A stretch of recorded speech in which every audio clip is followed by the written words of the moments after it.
Hi everyone, it's Jerry. Let's have a look at a game that was played today, May 28th, 2018. On the white end, Magnus Carlsen, rated 2843. He's paired against Fabiano Caruana, rated 2822.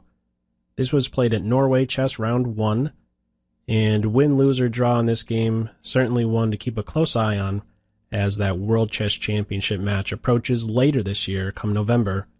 These are the two that will be competing.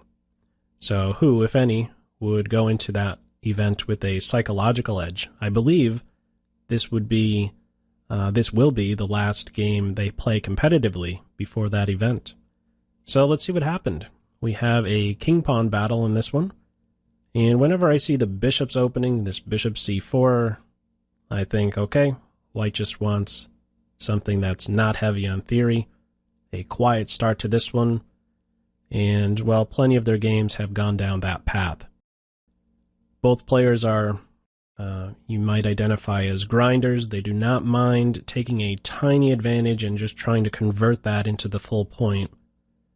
Let's see how this one develops. We have some prep work for a central expansion. That hits. This does not hit, as that would leave f7 vulnerable.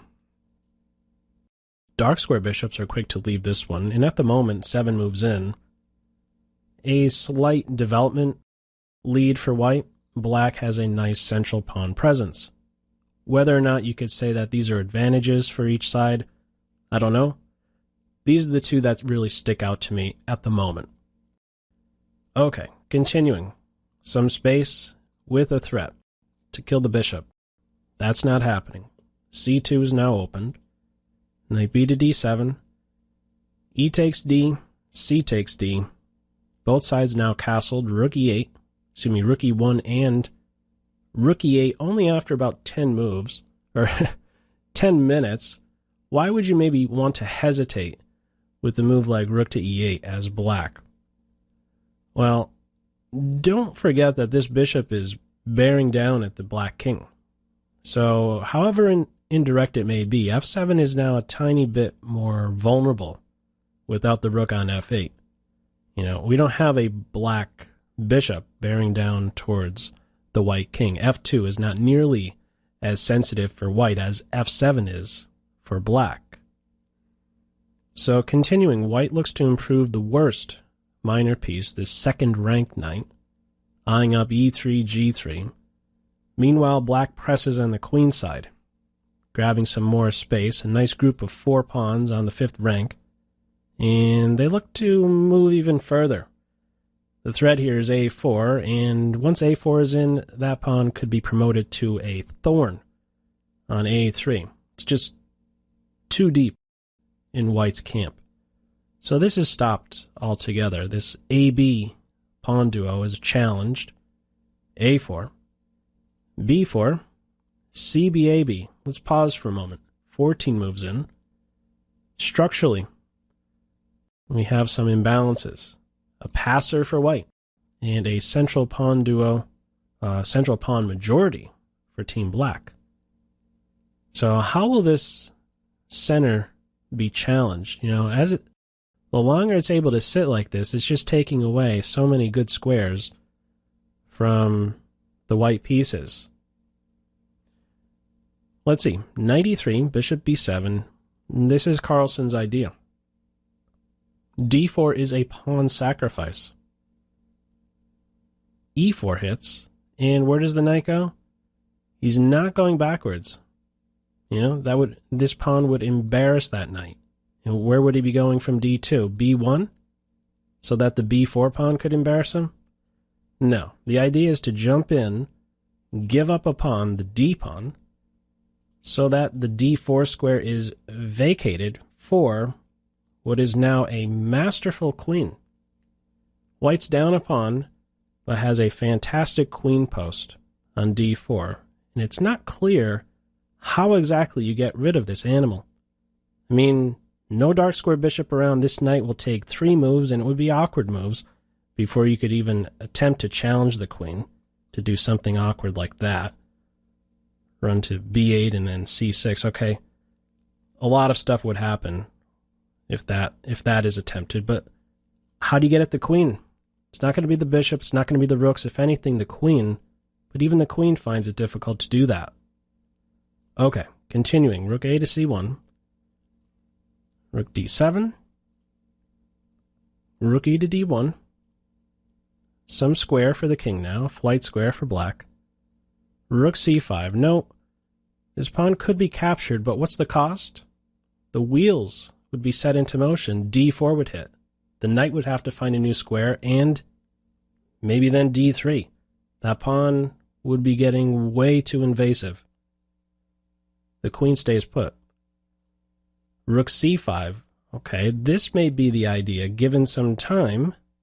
Rook B5? Rook B4 to pick up the pawn. The queen goes nowhere. Rook A5 challenges this idea. Pair of rooks are off. A square for the white king now. And a slight improvement for the black king. Okay, as you know, it's tough to improve here for black.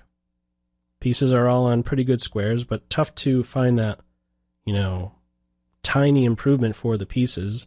Maybe the king is a little bit better placed off of the back rank. There are still some majors. Maybe one day they're able to hit at that 8th rank with check. All right. Continuing, rook c1 and rook to c7. Computer is a fan of trying for queen a6 here. Looking to maybe sneak into e2. A bit more active would be the black queen. If ever, again, queen takes b4, this pawn could bolt. d4, d3. That's not tried. Instead, rook c7 is giving the pawn back in order to gain some activity.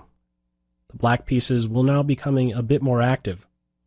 Rooks are gone. Queen takes b4, queen c1. Bishop to d1. And now trying to take advantage of this pin.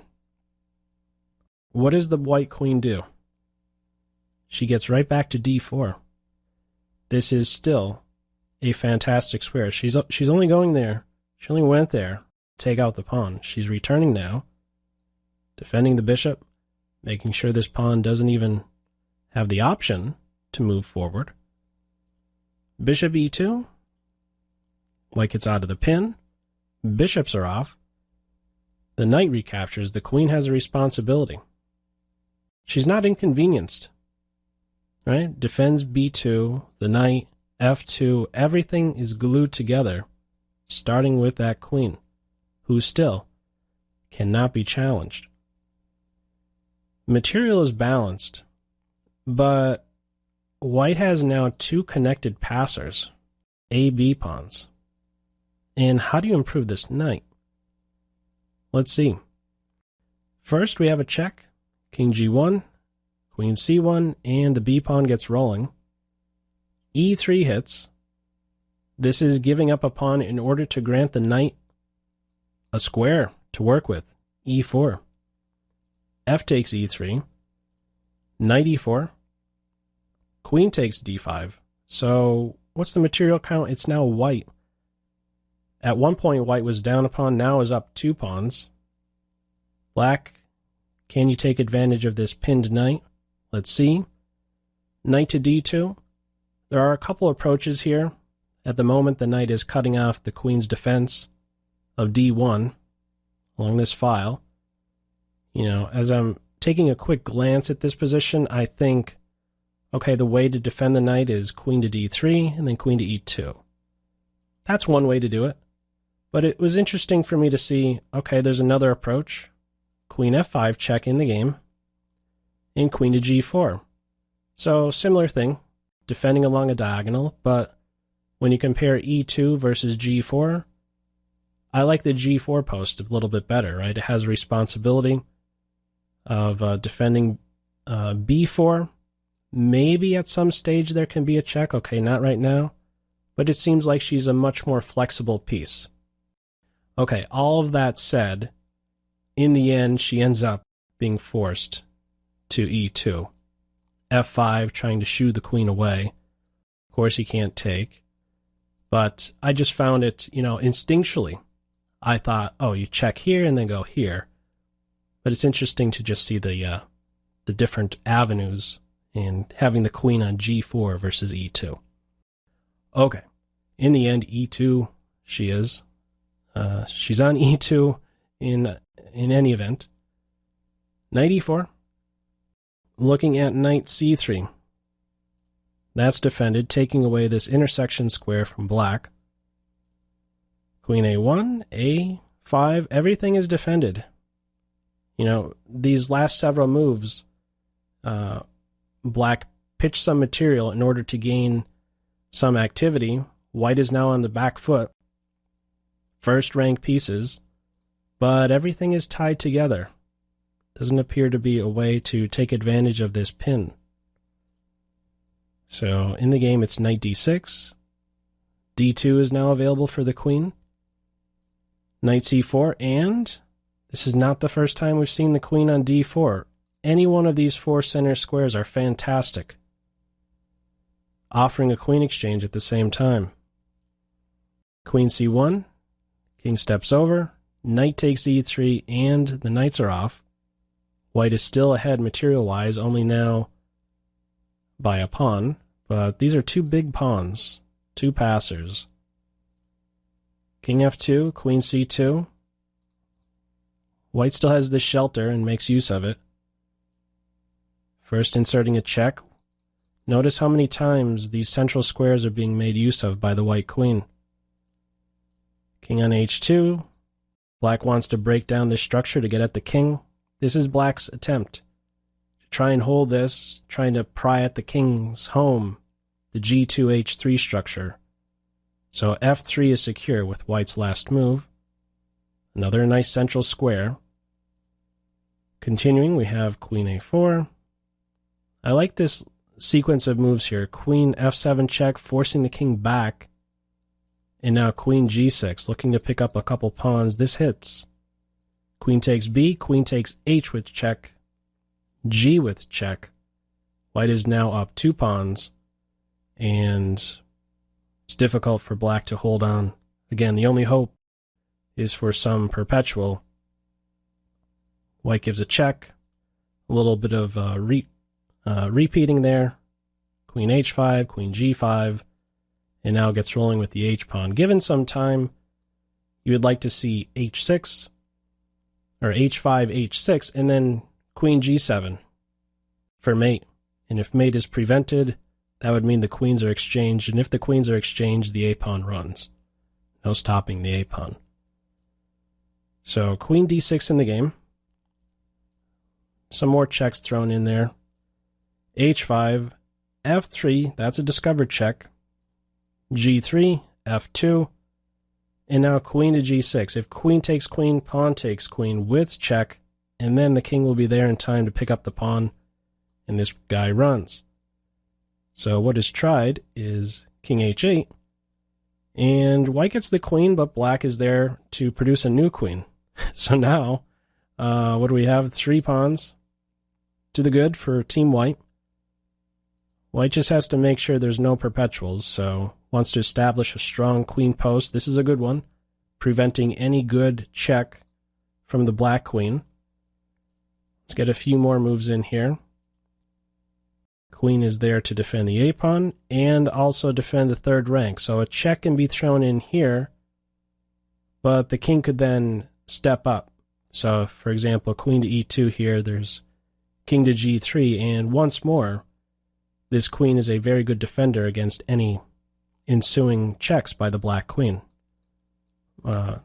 Having the queen on the same color square as the king will do that quite often, defending against key checks by the enemy queen.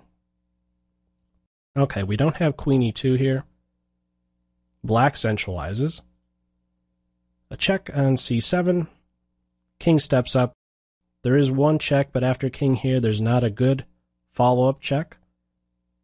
So queen to e6. More checks, another check. Queen is once more around to help defend the third rank squares and support a6. Very instructive queen ending here. Queen, king. No good checks here. Same color. Can't really get at the king. Queen A1. And now a few more checks thrown in by the white queen, establishing herself on D3 with check. And now after A7, this pawn is supported. There is a check that could be thrown in here or here. So let's say a check here. After king G3, once more. Queen on dark, king on dark. There is no good follow-up check by the black queen. After A7 in the game, move 77. This game is over. Caruana resigns. There isn't a good follow-up here. One threat that white has is to give a check and push through, producing a second queen. And, for example, if queen A4, this is one way that white could go ahead and win. Give a check. King H6. Another check. Check here. Check on F6. And after king H7, we have a check like this. If the king steps up, then it's mate. And if the king goes back, there's one key move. Queen to B7. There's only one check, but after this, there's no good follow-up check. And white is ready to promote next with check. Towards this ending, I thought, is there any fancy, stalemate idea? I did come across one that I want to share with you. If this game continued after A7, Queen A4 and check like this, I was thinking after a move like King H6, you give a check like that, and then get a queen. This would be a draw. Why?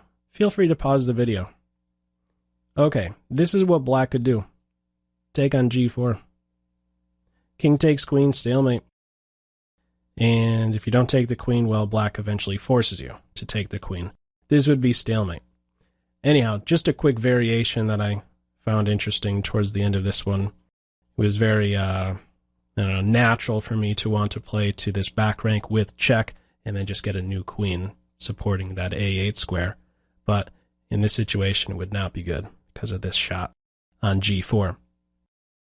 Anyhow, this is as far as it went in this one. 77 moves between these two before they fight next later this year, November. Could have a quick look at the tail of the tape on this one. Just kind of zipping through. We approach an endgame pretty fast in this one. Rook C7, giving back the pawn. Caruana, that Rook C7 move, gives back a pawn in order for some piece activity, but there wasn't anything substantial. It was just a growing advantage for Carlsen. And these inaccuracies, blunders, mistakes, I don't know how much we could really trust them for this particular ending. The reason I say this is because, for example, this queen H5 move was just a case of repeating moves, inserting a quick check, and this is getting registered as a blunder. Can't really identify that as, or peg that as a blunder in this case, but the big thing to take away from here is really just the growing advantage, more so than the number of inaccuracies, mistakes, and blunders for each side. Anyhow, that's all for this video. Feel free, as usual, to leave any feedback to this one in the comments section below. Hope you're having a great day, and I will catch you soon. That's all for now. Take care. Bye.